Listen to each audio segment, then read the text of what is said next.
ఏమిస్తారు ఎరువులు ఏమిస్తారు మీరు? ఎరువు అంటే ఇప్పుడు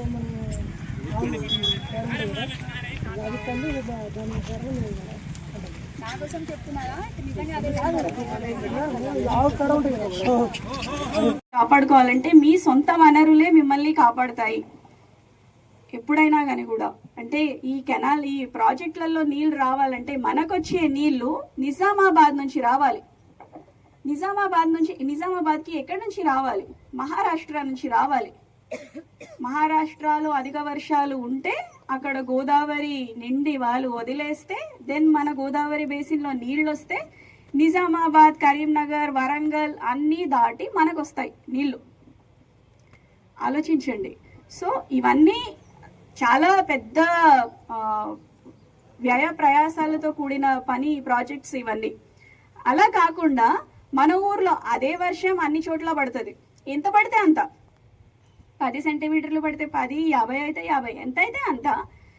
ఎవరి ఊర్లో ఎవరి పంటల్లో వాళ్ళ సొంత పంట కుంటలు ఉంటే వాళ్ళకి సొంతంగా నీరు అవైలబుల్ ఉంటుంది కదా.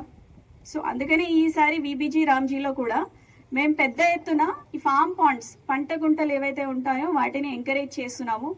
5 ఎకరాల లోపు ఉన్న రైతులు ఎవరైతే ఉన్నారో కనీసం మీ భూమిలో ఒక గుంటనో ఒక 1.5 గుంటనో ఒక ఫామ్ పాండ్కి అలొకేషన్ చేయండి. దానివల్ల మీకు వచ్చే నష్టం ఏమీ లేదు.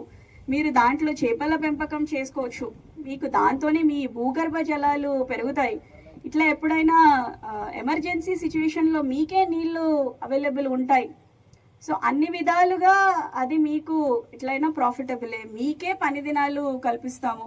పని దినాలు కల్పించడం వల్ల మీ ఊరికి మళ్ళీ మంచి రోడ్లు వేసుకోవడానికో, డ్రైన్లు వేసుకోవడానికో, ఏదైనా బిల్డింగ్ కట్టుకోవడానికో మీకే మళ్ళీ వెనక్కి వస్తుంది. అన్ని విధాలుగా ఇది లాభదాయకమే. ఇది ఆలోచించండి. నా రిక్వెస్ట్ సర్పంచ్ గారికి, ఇక్కడ ఉన్న అందరూ ప్రజాప్రతినిధులకి కూడా మీరు మోటివేట్ చేయాలి. ఫార్మర్స్కి ఈ ఫామ్ పాండ్స్ గురించి వాళ్ళకి మోటివేట్ చేయాలి. అలాగే ఈ పంట మార్పిడి గురించి, పంట మార్పిడి ప్లస్ అలాగే పంటల్లో వైవిధ్యం. మళ్ళీ పప్పు దినుసులు, అందరూ వెజిటేబుల్స్ అని కాకుండా అన్ని రకాల పంటలు, మన ఊర్లో అన్ని రకాల పంటలు ఉండేటట్టు మీరు చేయాలి.